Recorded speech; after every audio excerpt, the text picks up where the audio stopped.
മോഷണത്തിന് വേണ്ടി ഒരു വീട്ടിലേക്ക് വരുമ്പോൾ അയാളുടെ ഏറ്റവും വലിയ പേടി എന്തായിരിക്കും എന്നറിയാം? ആ വീട്ടിലെ നായയായിരിക്കും. കാരണം ഈ ആള് വരുന്നുണ്ട് എന്ന് അറിയുന്നതോടുകൂടി നായ കുറയ്ക്കാൻ തുടങ്ങും. അതോടുകൂടി വീട്ടുകാർ ഉണരും. ഇയാളുടെ പരിപാടി നടക്കൂല. അതുകൊണ്ട് അയാൾക്ക് ഏറ്റവും വലിയ പേടി ഉണ്ടാവുക നായയായിരിക്കും. അതുകൊണ്ട് ഇയാൾ എന്താ ചെയ്യാന്നറിയോ? വരുമ്പോ തന്നെ നായക്ക് കൊടുക്കാൻ ഒരു ഇറച്ചി കഷ്ണമായിട്ടാണ് വരിക. എന്നിട്ട് നേരെ അയാൾ വന്നിട്ട് ആ കൂട്ടിലേക്ക് ഇറച്ചി കഷ്ണം ഇടും. നായക്ക് ഭയങ്കര സന്തോഷമായി. എന്ത് സ്നേഹമുള്ള കള്ളൻ എന്നാണ് നായ ആലോചിക്കണേ.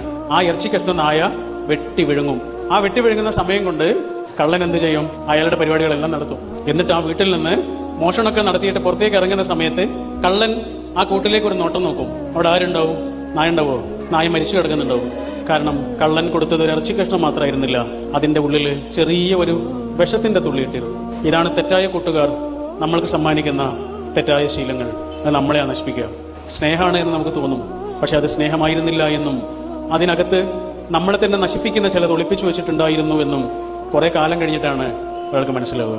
അതുകൊണ്ട് ഈ ജീവിതം എന്ന് പറയുന്നത് വളരെ കുറച്ചേ ഉള്ളൂ. 10-30,000 ദിവസം കൊണ്ട് തീരുന്ന ഒരു ഏർപ്പാടിന്റെ പേരാണ്. വളരെ കുറച്ചേ ഉള്ളൂ.